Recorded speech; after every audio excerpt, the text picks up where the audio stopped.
Inclinons nos têtes un instant. Seigneur, ouvre nos cœurs ce soir, afin que ta parole touche les profondeurs de notre âme. Amen. Frères et sœurs, beaucoup d'entre nous pensent qu'il faut être parfait pour s'approcher de Dieu, qu'il faut cacher nos blessures et nos péchés, mais le psaume 50 et 1 nous enseigne le contraire. Dieu recherche un cœur brisé, un cœur qui ose affronter la vérité sur lui-même. Ce soir, à travers les mots de David, nous découvrirons le chemin vers une liberté véritable, un chemin qui commence par une confession sincère, notre prière, et que chacun de vous ressente l'amour guérissant de Dieu.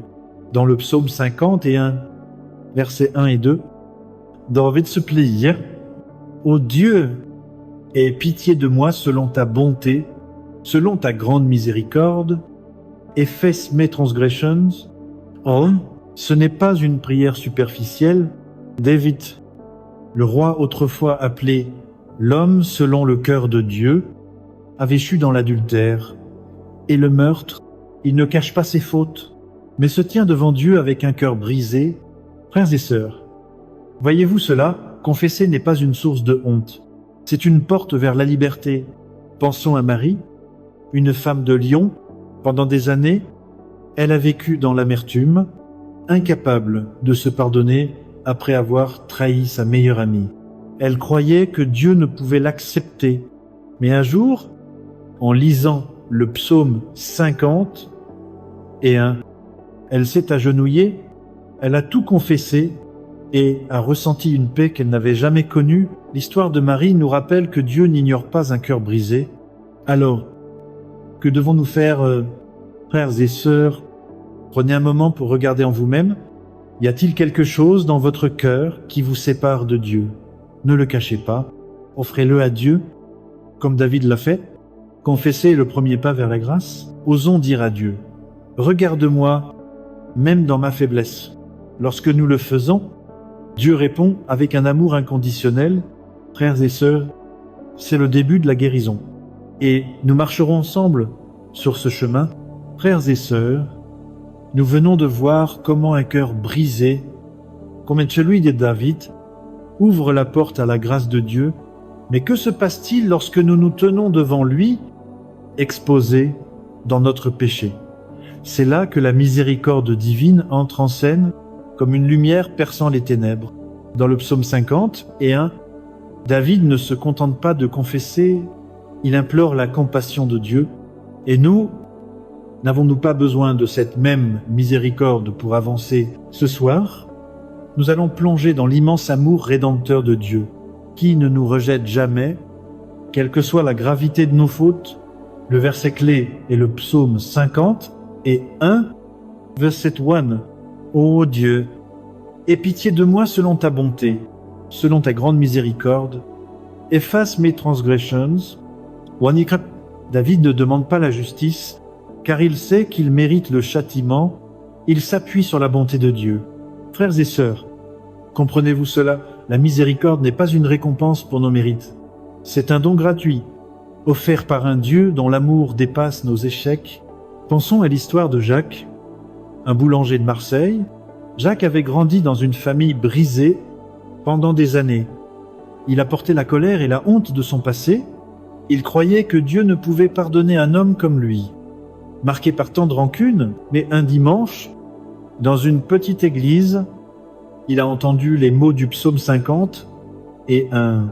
Ces paroles l'ont conduit à demander pardon, non seulement pour ses actes, mais aussi pour son cœur endurci.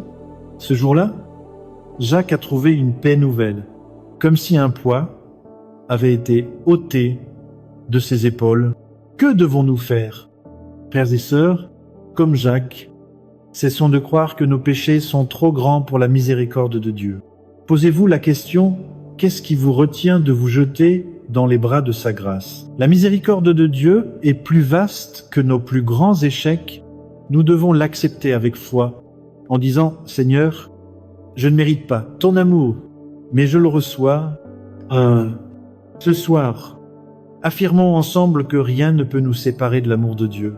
En nous appuyant sur sa miséricorde, nous trouvons l'espoir de continuer ce chemin de rédemption, frères et sœurs. Nous avons vu comment un cœur brisé nous conduit à la miséricorde de Dieu, cette grâce qui nous relève, mais l'œuvre de Dieu ne s'arrête pas là. Une fois pardonnés, nous sommes appelés à être transformés de l'intérieur. Dans le psaume 50 et 1, David ne demande pas seulement le pardon, il aspire à un cœur nouveau. Et nous, ne désirons-nous pas cette même transformation? Ce soir, explorons comment la prière de David pour un cœur pur nous invite à chercher un renouveau spirituel, une vie alignée avec la volonté de Dieu. Le verset clé est le psaume 50 et 1, verset 10. « Ô Dieu, crée en moi un cœur pur et renouvelle en moi un esprit ferme. » David reconnaît que le pardon seul ne suffit pas. Il a besoin d'une transformation profonde, frères et sœurs. N'est-ce pas notre cri aussi? Un cœur pur n'est pas un cœur parfait, mais un cœur qui cherche sincèrement à plaire à Dieu. Cette prière audacieuse montre que le renouveau commence par une dépendance totale envers Dieu. Prenons l'exemple de Claire, une enseignante de Paris. Claire vivait une foi tiède, partagée entre ses ambitions et sa relation avec Dieu. Elle se sentait vide, comme si sa foi manquait de vie. Un jour, méditant sur le psaume 50 et 1, elle a réalisé que son cœur était encombré par l'orgueil et la peur du jugement des autres.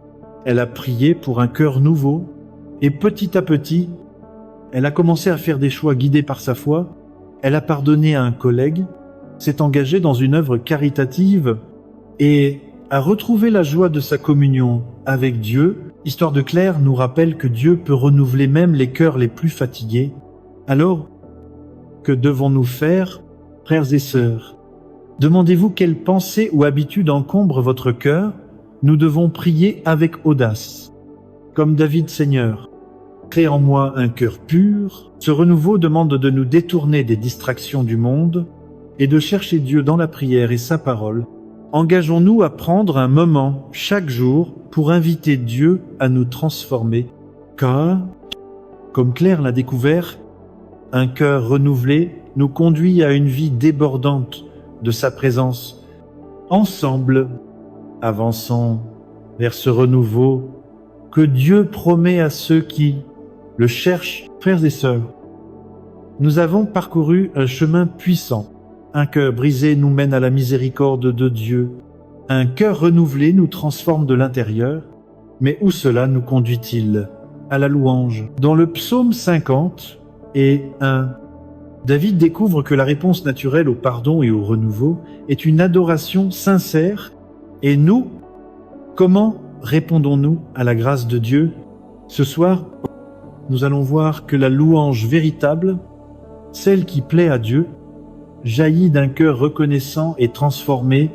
Le verset clé se trouve dans le psaume 50 et 1, verset 15. « Seigneur, ouvre mes lèvres et ma bouche publiera ta louange. » David sait que la louange n'est pas une simple formalité, c'est un cri du cœur, libéré par la grâce de Dieu, frères et sœurs. N'est-ce pas là le débordement de notre âme lorsque nous réalisons ce que Dieu a fait pour nous? La louange véritable n'est pas dans les mots parfaits, mais dans un cœur qui reconnaît la grandeur de Dieu. Pensons à l'histoire d'Antoine, un musicien de Bordeaux. Antoine avait abandonné l'église après une jeunesse marquée par la rébellion, mais lors d'un concert, il a entendu un chant inspiré du psaume 50 et 1. Les paroles l'ont bouleversé, lui rappelant la miséricorde qu'il avait autrefois connue. Il est rentré chez lui, s'est agenouillé, et pour la première fois en des années, il a loué Dieu avec des larmes de gratitude. Antoine a repris sa guitare, non plus pour la gloire personnelle, mais pour composer des chants qui glorifient Dieu. Son histoire nous montre que la louange transforme non seulement notre cœur, mais aussi notre manière de vivre. Que devons-nous faire? Frères et sœurs, posez-vous la question: quand avons-nous loué Dieu pour sa grâce récemment? La louange n'est pas réservée au dimanche. Elle doit imprégner notre quotidien. Comme Antoine, prenons un moment chaque jour pour dire: Seigneur, merci pour ton amour, que ce soit par un chant, une prière ou un acte de générosité. offrons à Dieu une louange sincère, car, comme David l'a découvert, un cœur qui loue est un cœur libéré. Ensemble, engageons-nous à faire de notre vie une offrande de louange, pour la gloire de celui qui nous a sauvés, frères et sœurs. Notre chemin à travers le psaume 50 et 1 nous a conduit d'un cœur brisé à la miséricorde de Dieu, d'un renouveau intérieur à une louange véritable. Mais ce voyage ne s'arrête pas là. Dieu nous appelle à vivre pour sa gloire, à refléter sa grâce dans chaque aspect de notre vie. Comme David, nous sommes transformés non pas pour nous-mêmes, mais pour être des témoins de son amour. Ce soir, ralentissons et laissons cette vérité pénétrer nos cœurs. Une vie consacrée à Dieu est la réponse ultime à sa miséricorde. Le verset clé est le psaume 50 et 1, verset 13. « Alors j'enseignerai tes voies aux pécheurs, et les coupables reviendront à toi. » David comprend que sa rédemption a un but, conduire d'autres à Dieu, frères et sœurs. N'est-ce pas notre mission vivre pour la gloire de Dieu? C'est partager son amour, montrer par nos actions que sa grâce transforme. Prenons l'exemple de Sophie, une infirmière de Nice. Après avoir traversé une période de doute, Sophie a redécouvert sa foi en méditant sur le psaume 50 et elle a décidé de vivre différemment. Au travail, elle écoutait patiemment ses patients, priait pour eux en silence et partageait son espérance avec douceur. Un jour, un collègue en détresse lui a confié ses luttes. Sophie a partagé son témoignage et cet homme a trouvé le courage de chercher Dieu. L'histoire de Sophie nous rappelle que vivre pour Dieu n'exige pas de grands gestes, mais un cœur fidèle. Frères et sœurs, les clés de ce soir sont claires. Confessez avec un cœur brisé, recevez la miséricorde, cherchez le renouveau, louez avec sincérité et vivez pour sa gloire. Mais ce soir, certains d'entre vous entendent peu être l'appel de Dieu pour la première fois. Si vous désirez recevoir Jésus ou renouveler votre engagement, priez avec moi. Seigneur, je confesse mes péchés, je crois en ton amour, viens dans ma vie et fais de moi ton enfant. Amen. Maintenant, recevez cette bénédiction, que le Dieu de miséricorde vous remplisse de sa paix, vous guide par son esprit et fasse briller sa gloire à travers votre vie. Allez et vivez pour lui